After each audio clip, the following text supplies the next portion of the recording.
نن چې د احمد شاه ابدالي یا احمد شاه درانی رحمه الله د دې بنیادی وجه دا ده چې دا د په سیرت باندې ډېر زیات معلومات په دې حواله باندې ځای پر ځای شته دی اگر چې کم معلومات دي خدا اعتراضات په زیات دي دا چې کوم سیکولر طبقه دا لیبرل طبقه دا څنګه چې په اورنګزیب عالمگیر باندې خلک اعتراضات کوي دا چې په احمد شاه بابا باندې اعتراضات او دا غي بنیادی وجه دا ده چې دا غي په نظر باندې هغه سره هغه معتوب دی چې د چا کم از کم د اسلام سره او یا د دین سره سره ډېر تعلق پاتې شوی په دې حواله باندې چې څوک پیژني نو هغه د دې په نسبت باندې معتوب مخکې تاسو ته ما یو ځل خبره کړې وه وایي زمونږ د خاورې سړی چې دی دا زمونږ دپاره هیرو دی چې د بهر نه څوک راځي او د هغه مقابله کې دی د خپل وطن او د خپلې خاورې دفاع کوي نو دا زمونږ هیرو دی نو لهذا د محمد بن قاسم رحمه الله په ځای باندې زمونږ وایي هیرو راجا داهر دی ځکه چې داهر د دې خاورې سړی و چې بیا تنه تاسو کې چې دا د انګريزانو په مقابله کې خو بیا پکار دا چې سلطان ټیپو ستاهین شي چې سلطان ټیپو د خاورې سره و انګريزان د بهر نه راغلي او د خپل وطن او د خپل خاورې دفاع کړي او په دې دفاع کې بیا د شهید شوی نو په هغه وخت بیا نور آئین باندې شاین شروع اصل کې خبره دا نه ده د خاورې خبره نه کوي اصل خبره کوي هغه د دین او د مذهب نه د بیزاره خبره کوي بیا به مسلمان نه غلطي کوم شي نو هغه ډېر زیات هایلایټ او که غلطي نه نم شي نو د بل چا غلطي هم په د پورې ورته لکه په احمد شاه ابدالي رحمه الله پسې د دهلی او د لاهور چې کوم لوټ مار دی نو هغه چې نادر شاه کړی دی نادر شاه خو د ایرانیانو یو جرنیل او د ایرانیانو له طرف نه په افغانستان باندې حکمرانو دا هغه اسلام سره او دین سره سکارم نو هغه شیعه مسلک والو نو هغه چې په لاهور کې او په هندوستان کې کوم لوټ مار کړی په 1737 کې نو دا د 1737 دا لوټ مار چې دی دا دی په احمد شاه ابدالي پسې حساب وي حالانکه احمد شاه ابدالي چې دی هغه د افغانستان بادشاه جوړ شوی په 1747 کې نو لس کاله د حکومت نه مخکې چې کوم خبرې شوې دي نو هغه په دې باندې راټول نو دا زیاتې دی ولې کوي دا زیاتې څه کوي کله وایي دا کوهنور هیرا چې کومه وا دا د هندوستان نه راپټ کړی و دا د هندي د لوټ کو او دته دا کوهنور هیرا چې دا یو خاص بلغله ده دا زما په خیال د انګريزانو سره نو هغه دی وایي دا درا لوټ کړی و دا د مغول شو حکمرانانو سره او دا د لوټ کړی دا لوټ مارو حالانکه تاریخ دا صفا لیکلی دی چې دا کوهنور هیرا چې دا د نادر شاه سره و نادر شاه لوټ کړی و هغه بیا ځان سره ساتله او دا هغه د احمد شاه ابدالي چې کله حکومت واغشتو دا هغه نه تقریبا کافی کله بعد یعنی 1747 کې د حکومت واغشتو په 1751 کې ضرور کاله بعد دا هغه وصیت بیا د واغشتو احمد شاه ابدالي له ورکړه د دې ټولو خبرو الزامونه خلک په چا باندې لګي احمد شاه ابدالي رحمه الله باندې نو دا ورته پته ده چې عام خلک لکه څنګه په سکول کې استاد په کالج کې په یونیورسيټي کې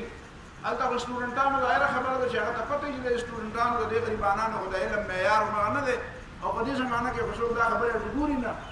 دې زمانه کې هم شاګردانو ته یو خبره وکړه یاره سر دې ما هم میډیکل له ما خو دا دې ما خو پیپر دې او ما خو ټیسټ دې یاره دې خبره ته نه موزګار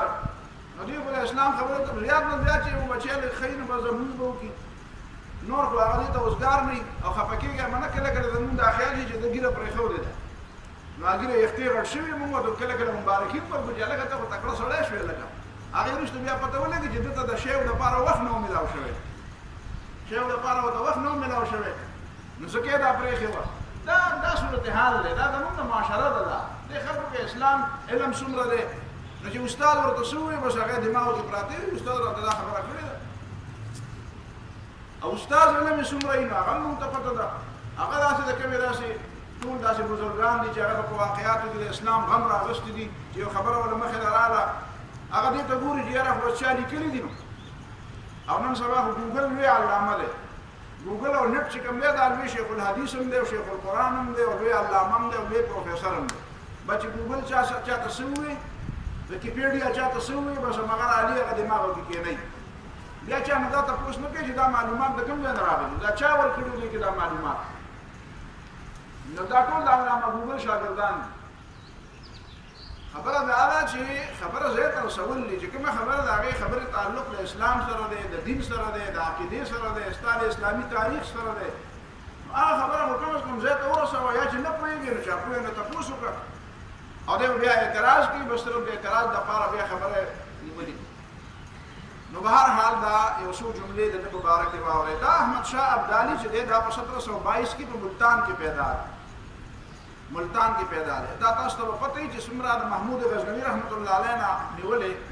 تر اخره پورې چې څومره د شمال له طرف نه کومې حملې شوې دي نو د سره بیا د هغه طرف نه ډېر خلک راغلي دي ډېر پښتانه او ډېر فارسي بانان پښتانه بیا په ټول هندوستان کې باقاعده بیا خوارې شوي دي هغه روهیلکھنډ پورې او د کوم ځای پورې بیا پښتنو باقاعده هغه چې کوم د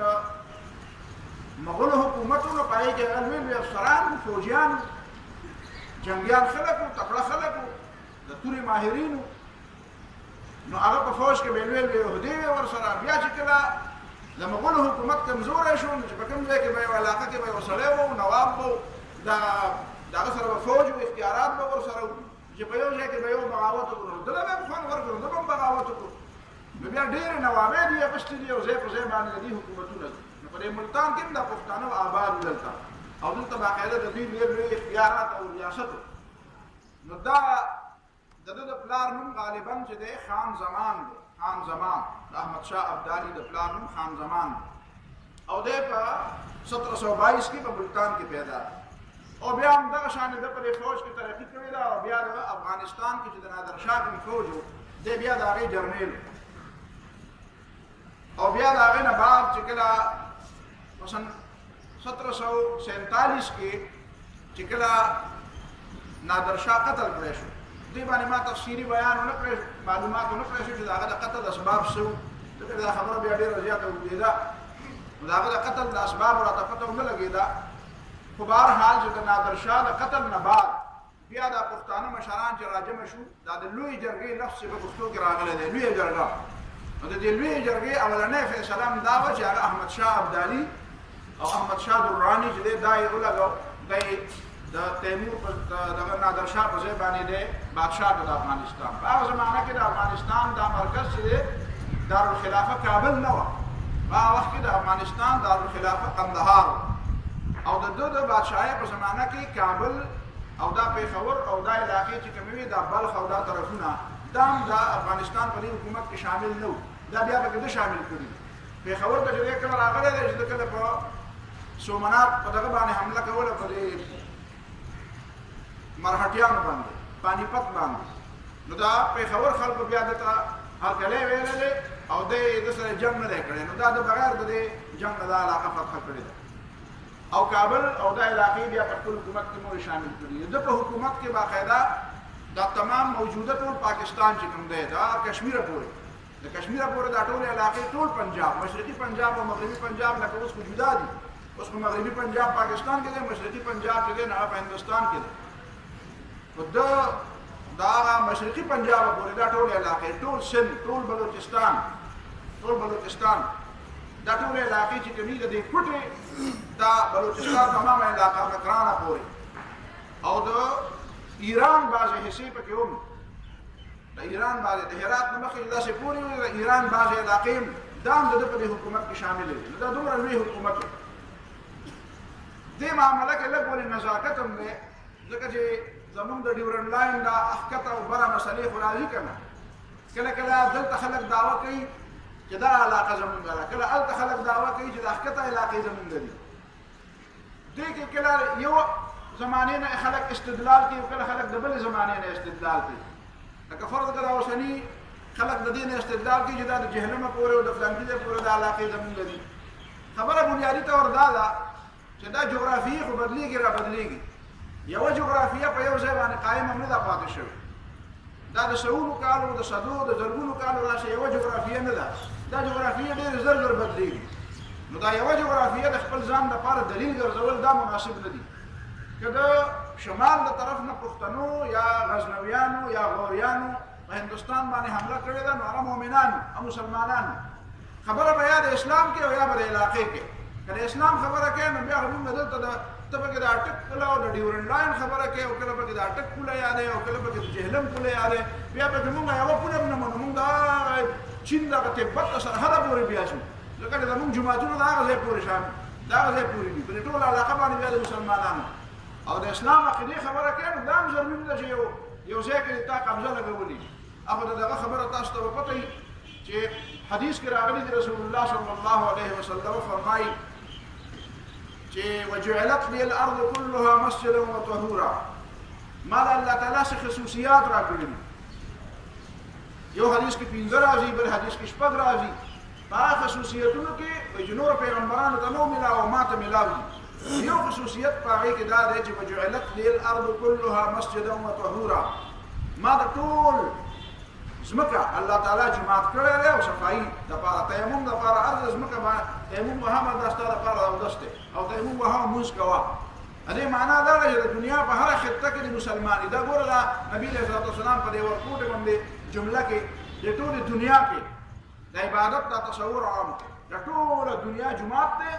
او د ټول دنیا کې چاته وګونه ملاويږي په تیمم دې او دسته هموز دی کوي دا ټول زمکه جماعت دی علامه اقبال د دې نه یو ناشنا غو خبره اخذ کړی ده فارسی کې راوي دا فارسی کلام دعوت هغه وایي چې مؤمنان را گفت آن سلطان دین مسجدی من ای همارو ای زمین مؤمنانو ته د دین بادشاہ ویل دي صلی الله علیه وسلم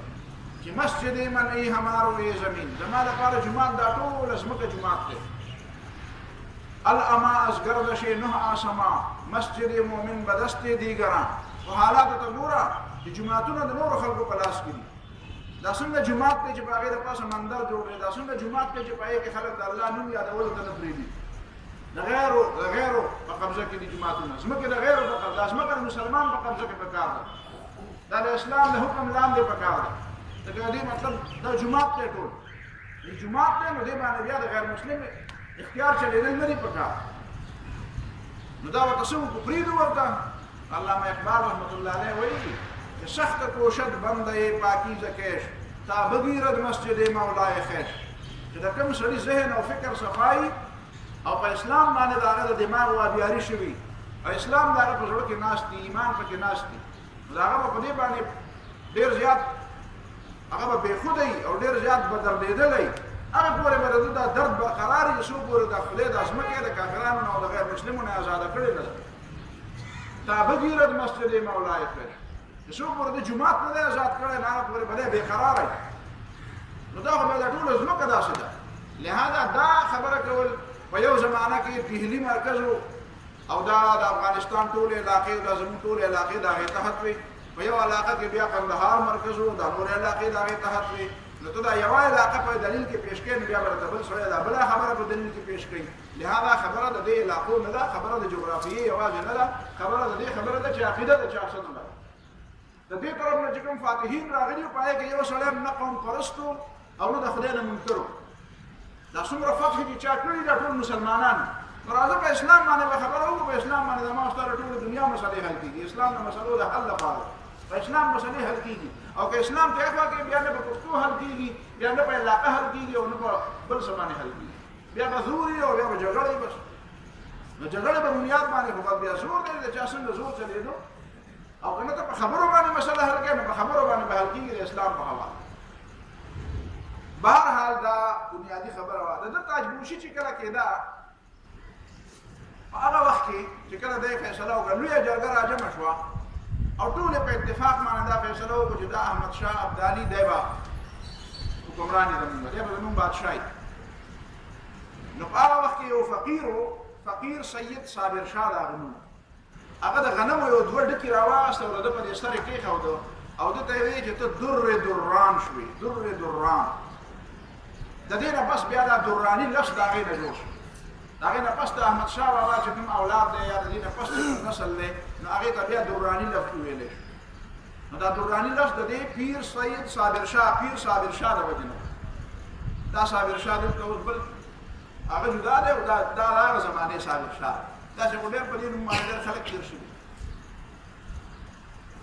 د در دران مطلب سره در دران در ملغلره ته چې ته د ملغلره یعنی په ملغلرو کې ملغلره فلانکې سړی وي په سړو کې سړی دی سړی خلاص شو دی که نه وایي فلانکې سړی په سړو کې سړی دی په نرانو کې نر دی یا په عالمانو کې عالم دی نو دا بنیادي طور در دران معنی دا دته چې دا ابدالي ویل کېږي د دې بنیادي خبره د دې ابدالي لفظ کوم یو خاص پس منظر به والله اعلم ما خو لږ غوندې وکړه ډېر فقرا ته میلاو نشته اود یا اودل نو دا لفظ اغشته شوی دی او دا د ترکي ژبې لفظ دی زما رای دا ده چې دا لفظ د عبدالله نه اغشته شوی دی والله تعالی اعلم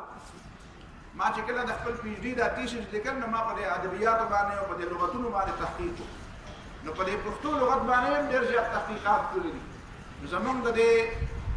د سیاسي او د اختلاف باوجود صرف د پښتو خبره مې کوله دا عبدالغني چې کوم دی غني خان چې کوم شاعر دی د 400 دی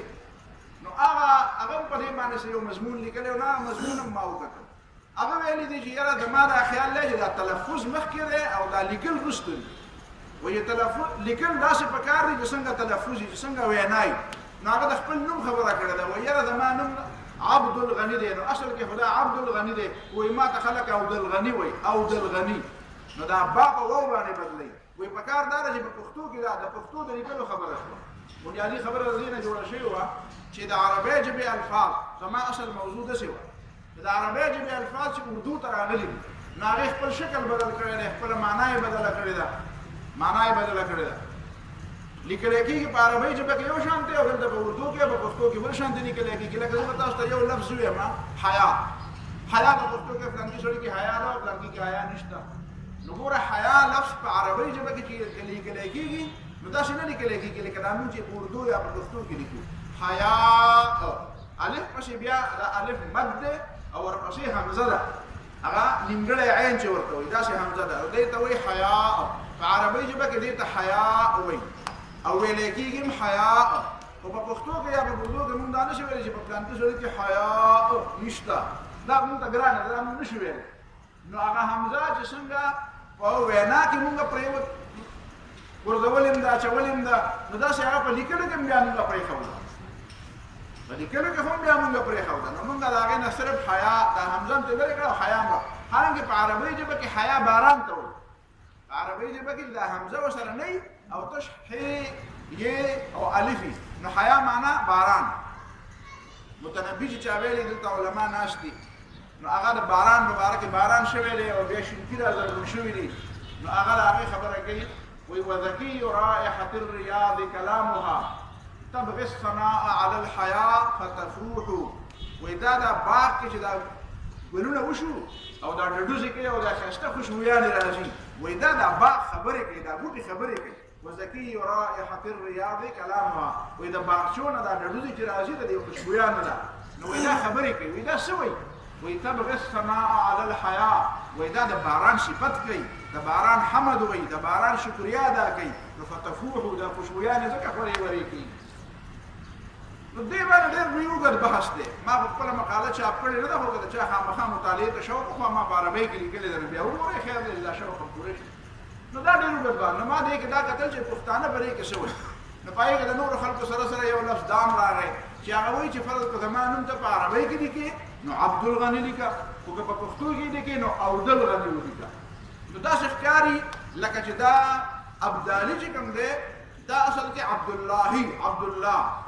ته منسوب دی د دې په مشرانو کې چېرته څوک عبدالله و مشرانو کې عبدالله کېدی شي پښتانه خلک مسلمانان دي پیدایشي ټول له پخوانه او دا داسې قبیله ده په دنیا کې داسې قبیله ده پښتانه چې په دې کې به حیثیت قبیله غیر مسلم نشته خلک وایي ترکیان داسې قبیله ده په موږ سره دلته زمونږ انجینیر صاحب ملګری ناست دی هغه په دې خبره باندې ډېر ماهر دی چې هغه وایي چې د ترکیانو ډېرې قبیلې په روس کې دي او غیر مسلمې دي غیر مسلمې قبیلې دي پکې تقریبا نو دا بنیادي طور باندې دا پښتنو کې دا یو شی دی چې په حیثیت قبیله په دې کې غیر مسلم نشته. نو څوک به عبدالله و د عبدالله نه اودالله جوړ شوی دی، اودله نه اودل نه اودالي جوړ شوی دی، نو اودالي نه بیا ابدالي جوړ شوی دی. نو داسې دا ترتیب داسې راغلی دی. والله تعالی عالم دا دومره غټه خبره نه ده. خو دې چې دلته مقرر کېدلو دا هغه ته دا لفظ د در دران لفظ ویلی. د احمد شاه ابدالي رحمه الله د ده د ټولو نه لویه کارنامه د پانیپت جګړه ده. د پانیپت جنګ 1761 کې دا جنګ شوی. 1761 اصل کې شی دا و چې په دې هندوستان کې مرهټه چې کومي هندوان او دا ډېر خطرناک دا شمال مشرقي هندوستان قومونه دا هندو قوم دی، ډېر جنگي قوم دی. لکه په مسلمانانو کې چې پښتانه ډېر جنگي قوم دی، بهادر او زړور قوم دی، نو داسې دا په هندوانو کې دا مرهټیان چې کوم دي نو دا ډېر زړور او ډېر جنگي او ډېر بهادر قوم دی. حقیقت دا دی چې دا جنګیان دي ډېر زیات. په دې داسې خلک بعضې په دې عربو کې بعضې قبایل داسې دي لکه دا بنو حنیفه چې ورته وایي بنو حنیفه، دا چې دا ابو صدیق رضی الله تعالی عنه په زمانه کې په هغې کې دا مسیلمه کذاب پیدا شوی او د مسیلمه کذاب دا یمامه یو علاقه ده. نو دا بنو حنیفه صحابه کرامو دا ټول جنګونه کړي دي د نبي علیه السلام په زمانه کې.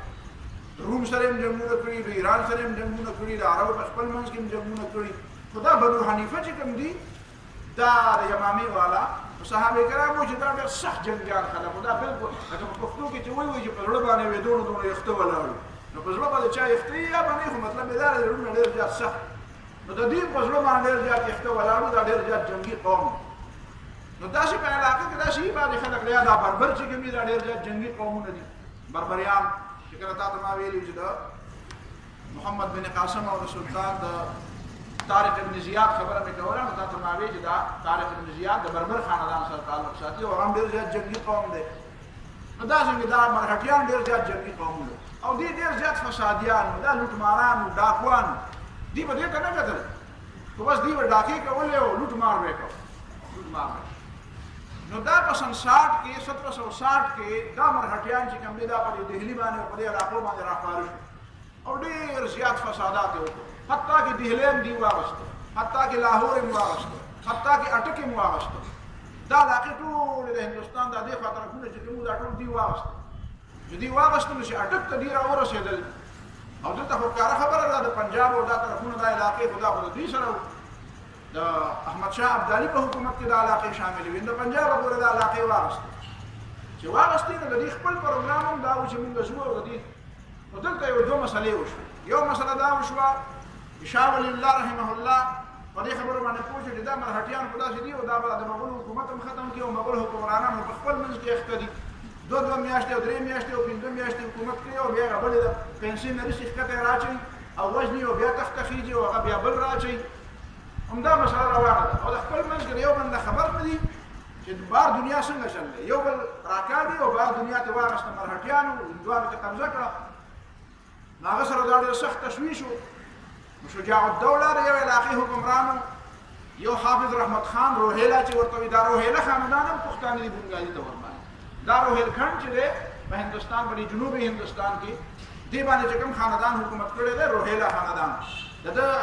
شاه ولی الله رحمه الله په زمانه کې حافظ رحمت خان روهیله د هغې حکمران دا هم پښتانه دي بنګالي ته ورباندې.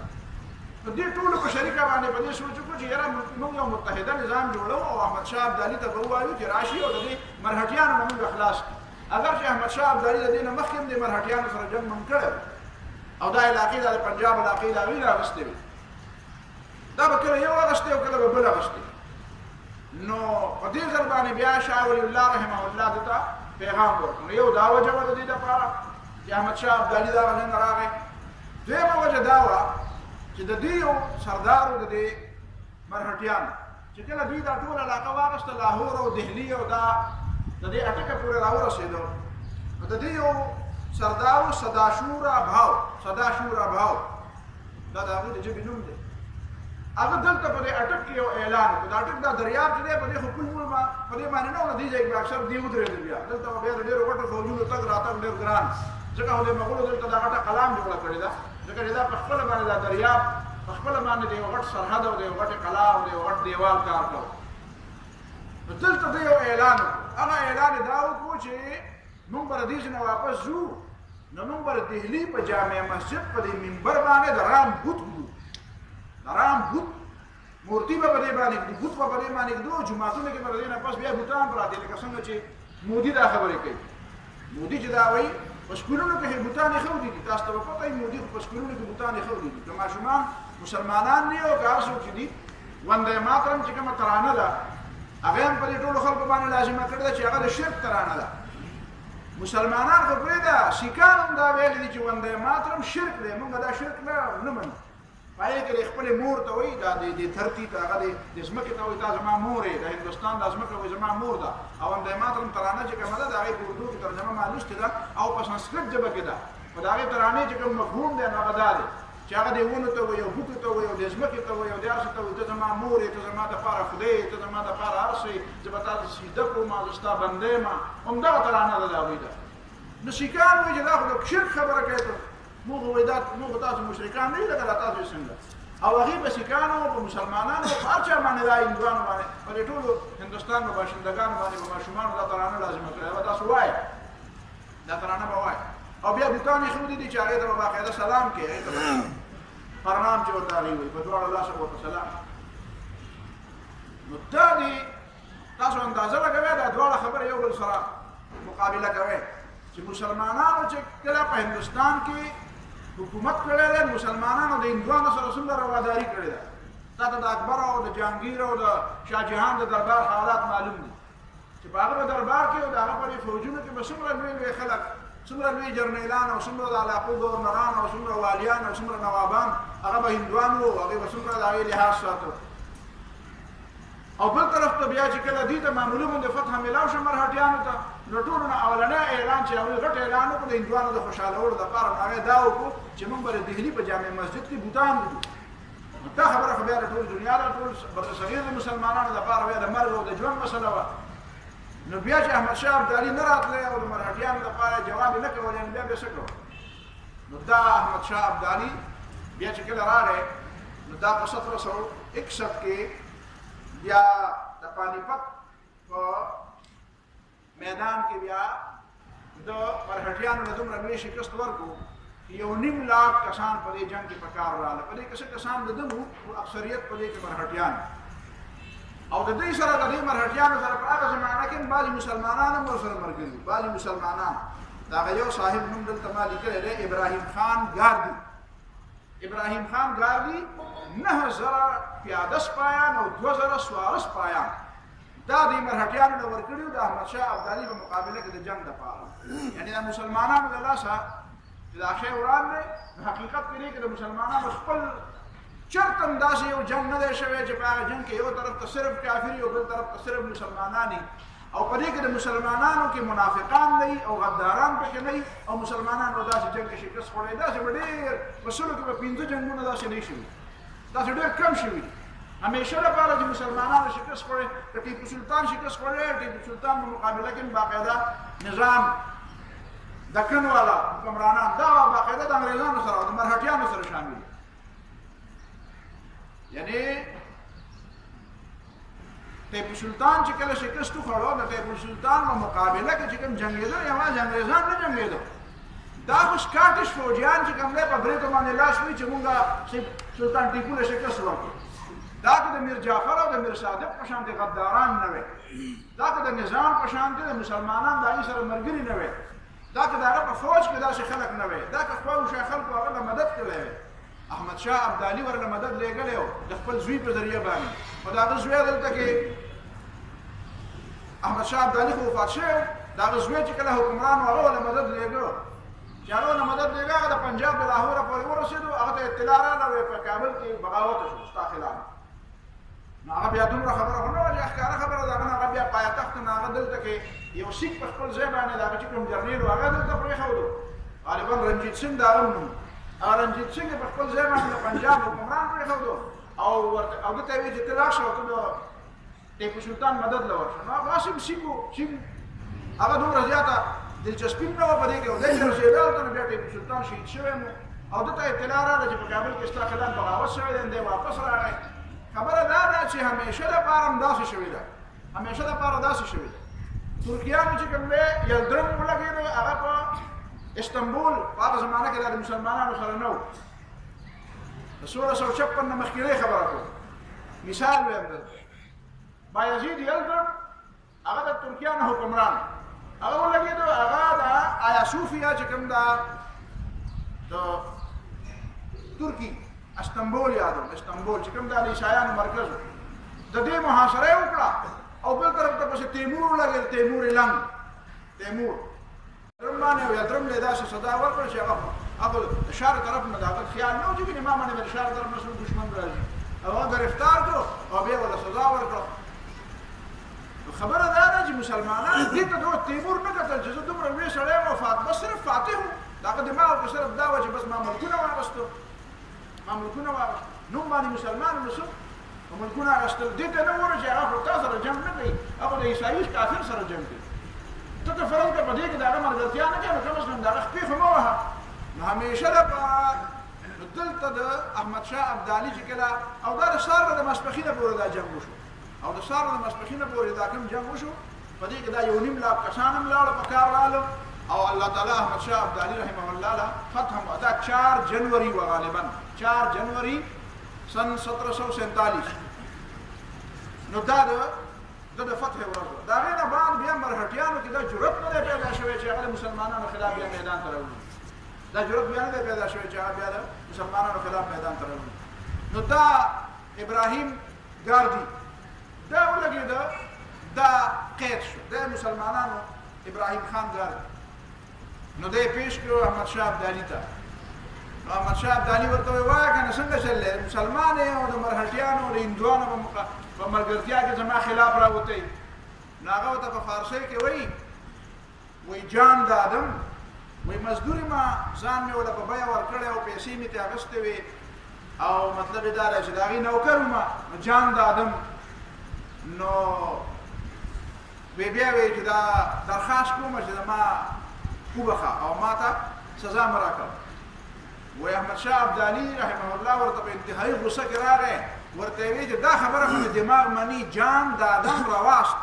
ایمان د آدم جایز نیست، روا نیست. دا جمله وویله. ورته وایي چې دا خبره خو مې ذهن مني چې سړی مزدور دی او چا له خپل ځان په کرایه ورکړي او مزدوري وکړي چې هلکه ما له پیسې راکړه زه به ستا مزدوري وکړم. خو دا خبره مې ذهن نه مني چې مسلمان دی او مسلمان ایمان چا له ورکړي، هندو له ایمان ورکړي، تا خو ایمان خرڅ کړی دی. او بیا خپلو جلادانو ته وایي چې دا سړی مې په دماغ بد لګي، دا زما د مخې نه لرې کړي. خپله توره د ده په وینه پلیتو منه، د غدار په وینه باندې خپله توره پلیتو منه، زما توره ډېره پاکه توره ده او د غدار یې نه راچوم، دا وینه په ده په دې وینه باندې دی نه ککړوم، دا خپله توره دا زما د مخې نه لرې کړي او سر تېر ووهئ. نو دا د احمدشاه ابدالي دا خبره ډېره زیاته مشهوره ده. دا هغه وجه وه چې د دې غیرت په وجه باندې، د دې دیني غیرت په وجه، د دې ملي غیرت په وجه باندې په احمدشاه ابدالي رحمه الله باندې بیا خلک اعتراضات کوي چې دا خو د دنیا وږی و او دا خو ډاکو و او دا خو قاتل و او دا خو د لوټ مار کو. چې احمدشاه ابدالي لوټ مار کولی نو چې دهلی د واغسته او په مرهټیانو له شکست ورکړو، نو بیا د دهلي قلعه چې کومه ده او د مغولو حکومت شاه عالم ثاني غریب خو د ځانه او صرف ډوډۍ خوړه خو د دنیا د حال نه خبر نه و. نو د هغه د حکومت اخیستل او هغه یې ورته کول او د دهلي په قلعه باندې قبضه کول بیا دا څه شی و چې دی ورته منې کړی. زما زړه هم دا غواړي، ما هم دا غوښتل، بلکې ما چې بیا وکتل نو شاه ولی الله رحمه الله ورته پیغام راولېږي چې د مرهټیانو خلاف دی د پانیپت فتح مبارک شه، خو زموږ دا درخواست دی چې مهرباني وکړه ته واپس هلته مه ځه، قندهار ته کابل ته واپس مه ځه، او دا دهلی والا، دا دهلی اخیستل تا دپاره پکار دي، دا دهلی والا او دا ځای دی. هغه وایي نه زه دلته نه ځم، زه به صرف د دې مرهټیانو خلاف راغلی یم او دوی پوه شه او د دې حکومت پوه شه، دا مسلمانان دي او د دې خلاف د توره نه چلوي. نو که چېرته احمدشاه ابدالي صرف د دنیا دپاره دا کار کولی نو بیا خو بیا پکار ده چې د دهلي قلعه هم اخیستې وی، د دهلي حکومت هم اخیستی وی، او چې اخیستی وی نو پکار ده چې اخیستی وی، د اخیستلو به پکار و. لیکن هغه د ځانه دا اعتراض چې یاره دا به من باندې دا اعتراض راشي چې خلک به وایي چې دا د دنیا دپاره او د حکومت دا او د مسلمان دی او د مسلمان خلاف د جنګ دپاره دی دلته راغلی. خو د دې باوجود هم بیا ځینې خلک دا اعتراض کوي، وایي یاره جي دا احمدشاه ابدالي د وجې نه او د چې مرهټیانو له شکست ورکړو په هغې کې مسلمانان هم نو بیا دا دهلی هم کمزوری شو، مسلمانان هم کمزوري شو، نو دا انګریزانو چې بیا دا دهلی په 1803 کې واخیستو نو دا د دې بنیادی وجه دا و چې دا د حملې وي چې د سرور حملې کړې وي نو دا د بنیادی وجه د دې وایي چې د انګریزانو ته دا مورچه د آسانه کړه حالانکه انګریزانو چې مورچه اغستې و نو څه په وجه اغستې وه دا په دې وجه اغستې وه یعنی که دا د پانیپت جګړه نه وي او دا د احمدشاه ابدالي د حملې نه وي نو د هندوستان د مغول حکمرانان د اورنګزیب عالمګیر نه بعد په دې کې دومره جسو دي چې په یو مورچه کې فتح اغستې وه دوی خو یو بل ته اړه دوی خو یو بل راښکل دوی خو چېرته د انګریزانو خلاف جنګ ونه کړ دوی خو چېرته د مرهټیانو خلاف جنګ ونه کړ دوی خو د خپلو قلاګانو نه چېرته بار ته راونوتل نو دې ټولو ذمهدارۍ هلته وایي یاره جي په اورنګزیب عالمګیر باندې دا ذمهداري راځي چې د انګریزان د ده د وجې نه د هغه نه 50 کاله بعد یې په بنګال کې جنګ پلاشي کې او هلته هم د غدارانو د وجې نه دا جنګ وبېللی شو د جنګ پلاشي دا جنګ چې و د بنګال چې کله انګریزانو په لاس کې لاړ دا خو د مسلمانانو د غدارۍ نه دا ساتلی نو مسلمانان دې ته خلک سوچ نه کوي چې یاره مسلمانانو کې غداري ده مسلمانانو کې بیکارتوب ده او مخه د علامه اقبال خبره ده چې آتجکو بتاتا هم تقدیر امم کیا ہے شمشیر و سنان اول طاووس و رباب آخر اول خو ولا توره ورسره یو فتح کوي خو چې کله فتح وکړي او ملک والي نو بیا په قلاره باندې ډډې ولګي او بیا ورته ربابونه غږېږي او ستارونه ورته غږېږي او دمان ورته دمامې وایي او دې شرابونه څکي او دنیا له حال نه بیا خبر نه وي بس فتحه مې کړې ده نو بیا دا انجام بیا نو د دې بنیادي انجام په ځای باندې دا خلک په خپل تاریخ باندې په صحیح معنو کې نظر ساتي زموږ د مسلمانانو غم دا دی او که خبره لږ ډېره واضحه کوم نو بیا به رانه ټول خلک خفه کېږي مصیبت دا دی که نه خلک په رښتیا وایي نو خفه کېږي ډېر زیات چې کله مسلمانان پسې خبره کوي یا مسلمانان مذهبي جماعتونه پسې خبره کوي چېرته شکست وخوري په یوه خبره کې نو بیا به ذر کېږي یاره جي دا د پلانکي وجه وه یاره جي هغه پلانکي لارې به روانې په لاره موږی به وي په موږي باندې به راپرېوځي دا جامې به ماتې شي چې ته ورته وایې چې لکه دا ولې دا جامې مړه وایي خلکو په لارو کې موږي کنلي دي موږي په لاره کې ټکواړي دي یا لکه خلکو په لارو کې موږي ټکواړي دي خو تا را خبرې دا دومره سترګې هم درکړي دي ته سترګې غړوه که نه نو داسې به نه وایي چې ما سترګې نه غړولې ما په اسمان کې مرغۍ ښې کولې نو ځکه مې دا جامې ماته شو نو وایي چې نه دا د خلکو په لاره کې موږي ټکواړي یاره جي د امریکې داسې چل کړی و امریکا خو زموږ دشمنان دي یهودیان خو زموږ دشمنان دي روسیان خو زموږ دشمنان دي اسرائیل او یهودیان خو زموږ دشمنان دي نو ته د دشمن نه ګیلې کوې ولې چې زما وس کېږي نو زه دی په قلاره پرېږدم نو د هغه وس کېږي نو هغه ما په قلاره نه پرېږدي نو ته دې ته مه ګوره که نه چې ستا دشمن نه ته د دشمن نه ګیلې کوې چې یاره جي دشمن را سره دا وکړه نو چې دی راسره نه کول نو څه به یې راسره کول ستا دوست خپلولې مې په غېږ کې مې وچتولې په شا به یې ګرځولې دا خبره نه ده خپلو غلطو ته خلک خپل غلطیانې نه وایي لهذا دا چې ټول الزامات په فاتحینو باندې وراړوه په مسلمانانو نو دا بله پکې دا ووایي د کوه نور هیره واغسته کله څه وایي کله اتا تمراوي او په 1751 کې دا نادر شاه رشید له ورکړه په هغې سره وه وایي خبره باندې حکومت هم د په زور نه دی اخیستی حکومت د په اختیار اخیستی دی د خلکو په خوښه اخیستی دی حقیقت کې دا وه چې که د ده دپاره داسې د ده د علماو د هغه وخت کې د داسې پوهه خلکو لکه د شاه ولی الله رحمه الله غوندې خلک د مجدد الفساني رحمه الله غوندې خلک چې داسې غوندې خلک دلته پیدا وی نو بیا به تا کتلي وی چې د احمدشاه ابدالي رحمه الله د اصلاحاتو هغه نتایج کوم ځای ته رسېږي خو بهرحال هغه د قسمت خبرې دي څه به د تقدیر مسلې او څه به د مسلمانانو د کمزورۍ مسلې بهرحال فلحال دا یو څو خبرې ما ستاسو مخکې عرض کړې چې دې نه تاسو ته پته ولګي باقي نورې خبرې بیا به انشاءالله ولرځي